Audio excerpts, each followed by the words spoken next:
Now, to our picks. This week, our Michigan Wolverines face the Notre Dame Fighting Irish, my favorite team.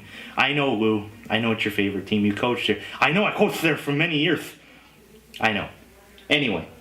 But you just have to love what Notre Dame does. Week in and week out, what they do is just they just run the field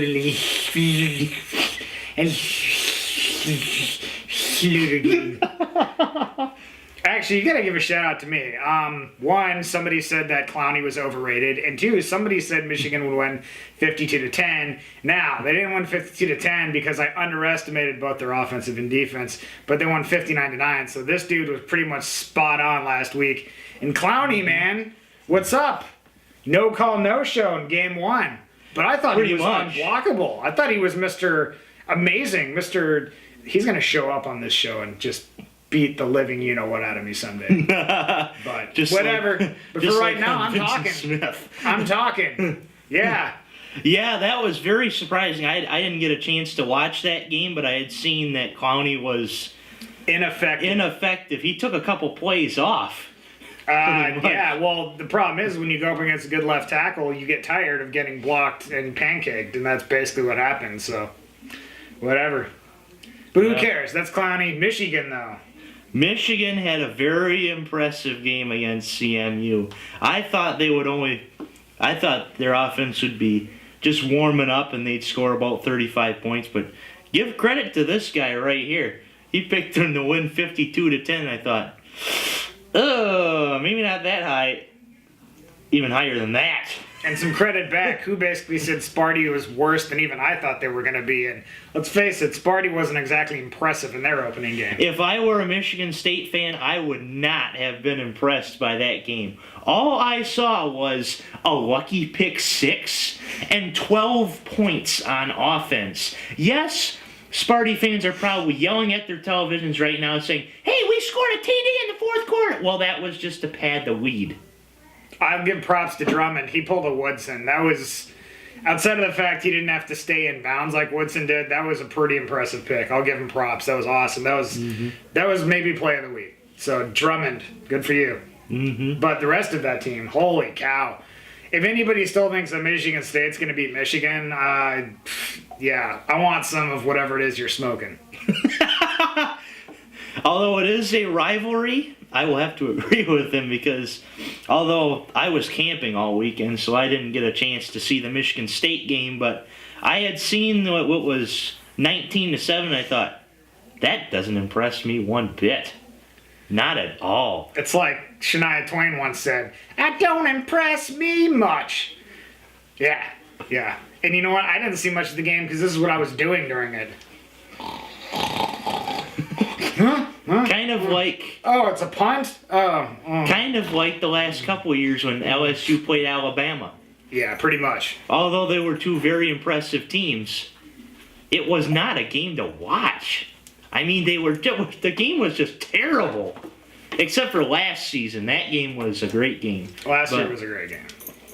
But yeah, I mean, you're right. Michigan looked great. Michigan State didn't. And the thing is Michigan was still really sloppy. A lot of penalties. Yes. A lot of penalties. Gardner came out. He was just kind of like whatever. I think he had a little too much confidence in like his arm. But yeah, I mean they basically righted the ship and they lost Drake Harris for the season. He tore his ACL. What? Drake Harris is our backup running back. Drake Harris is a Michigan commit. Or not Drake Harris. I always say Drake Johnson, excuse me. Drake Johnson. There we go. He tore his ACL. He's a running back. He's out for the season. But we're deep. Derek Greene, the true freshman, it was line of the day. Somebody said he's clearly a cheeseburger shy of 240 pounds. And he was. He looked a little out of shape to me, but he also still, you could see the flashes of brilliance he had. So they'll be fine at running back. But yeah, the defense... Dude, props to them. They were aggressive, they attacked, they were effective the entire game. So I was really impressed by Michigan's defense. And what won the game for Michigan this is kind of like the game I saw when Garber played Pinconning. Garber had taken a 7-0 lead on the opening kickoff, and then near the middle of the first quarter, Pinconning scored to make it 7-6, and then Garber just ran away right there. Gardner threw the pick in the middle of the first quarter, with CMU had first down goal to go, and that was pretty much it for them. Either they scored a touchdown there and made this a game, or Michigan stopped them and held them to 3 points, and Michigan ran away from there. Yeah, Michigan looked like a team that liked to hit, which excited me. They just looked like they loved hitting people. I love to hit people, and it's my forte. Oh, yeah, definitely. Yeah, I want to go out there and I want to hit people. Hitting people second only to eating sausage and gravy. He does the better Brady Hoke voice than I do. Although you gotta give props to the Lou Holtz voice that I do. I think it's pretty good. Anyway. I like it. You excuse me to deliver the invitation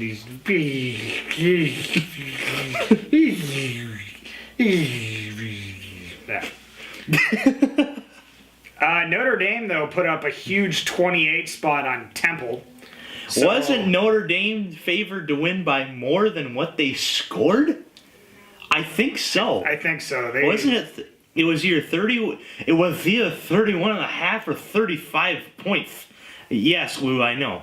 Yeah, Notre Dame is not that good. Tommy Rees is their quarterback. He's a choke artist. They're going to be in the big house this week. It's going to be night. Michigan's going to be absolutely crazy. Brian Kelly, you made a huge mistake by saying Michigan's not really a rival. Michigan doesn't like you anyway for ending the series, but now they really don't like you. You don't have your golden boy Golson as your quarterback. Tommy Rees is not very mobile. And Michigan's defensive line looked great.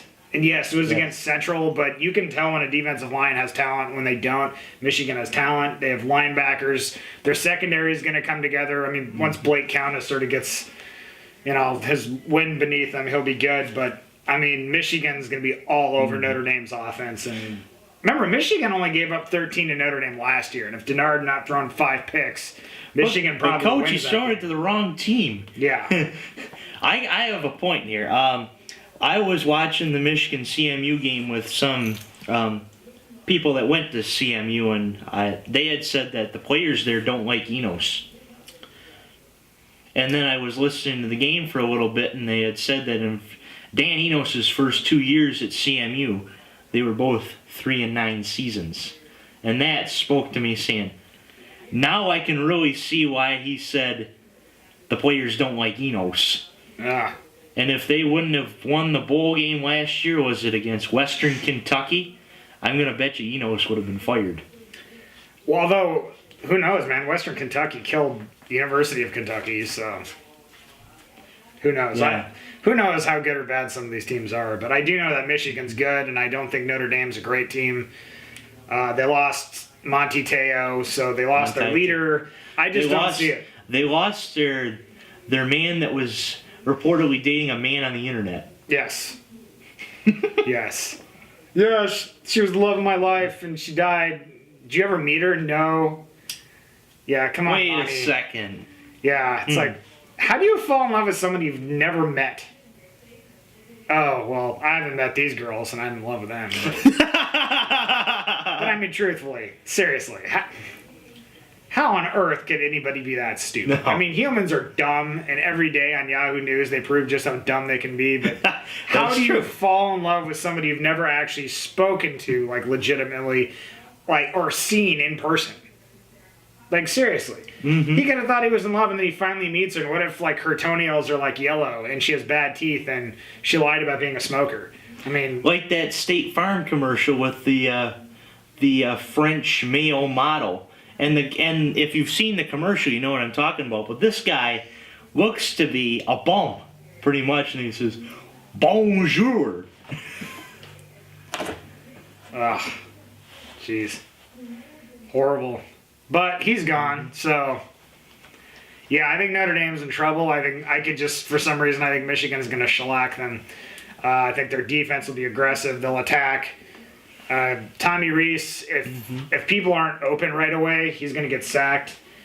I think Michigan's going to mix it up. I think Michigan a little bit, they vanillaed up their offense last week a little bit. They came out in the shotgun, and I don't think they ran exactly what they're going to run this week, but I'm expecting Michigan to come out and really dominate. I like their offensive line and defensive line. I think they're much better than Notre Dame. So I think I'm thinking 38-10. I'll say 38-10. They blow them out. Okay. We all remember the last time Michigan played Notre Dame under the lights.